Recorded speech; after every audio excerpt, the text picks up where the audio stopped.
I'm Curtis Stone from Maude restaurant in Beverly Hills. So Maude's where we are right now. It's my tiny little restaurant in Beverly Hills. It's 24 seats. I opened it 5 years ago. I wanted it to be a place that I'd challenge myself and continually develop and create, and we do 4 menus a year. We've started this year with West Australia. We take a little development trip, so me and a few of the guys from the restaurant go and we come back and create a menu. Gwen's my second restaurant. It's in Hollywood. It was a collaboration with my brother. You know, it's a butcher shop, first and foremost. We make all our own charcuterie. We make some incredible butcher's sandwiches for lunch. We make Aussie meat pies.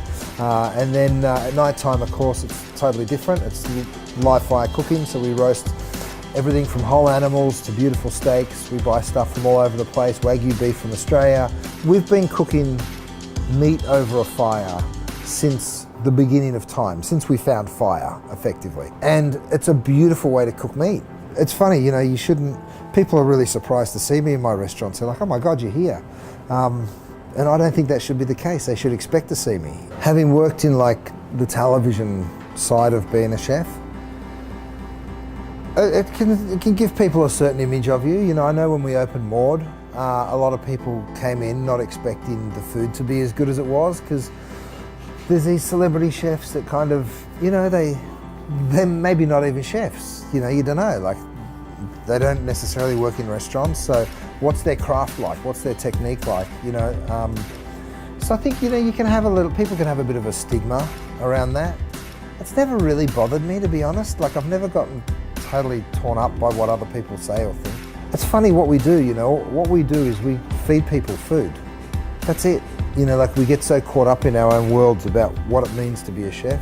As a chef, if you don't understand where your food comes from, it's very hard to do the right thing by it. You know, what I mean by that is the more you understand about an ingredient, the better you are at cooking it. Red meat's a huge part of what we do. You know, having a butcher shop, of course, is it's an old-fashioned thing these days, which is crazy, but, you know, especially here in Los Angeles.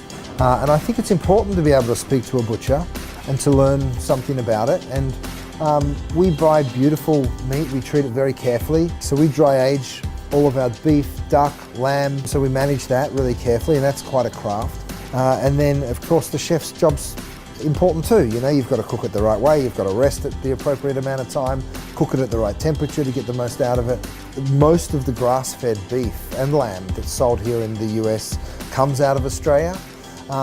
And I'm really proud of that. So we stock a lot of it in our butcher shop. I think that the most important thing for the meat industry right now, and the biggest trend, is traceability. Understanding where that animal came from, how it was bred, what it was fed, how old it was when it was processed. I think all of that stuff is really important for people to understand.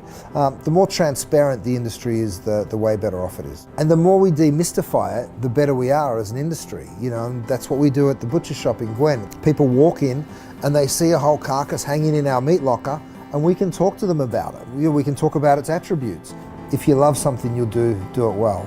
And I know I won't do it forever. You know, like I'm a dad and I'm a husband, and they're my most important jobs. But while I do it, I want to do it properly. So I'm having fun.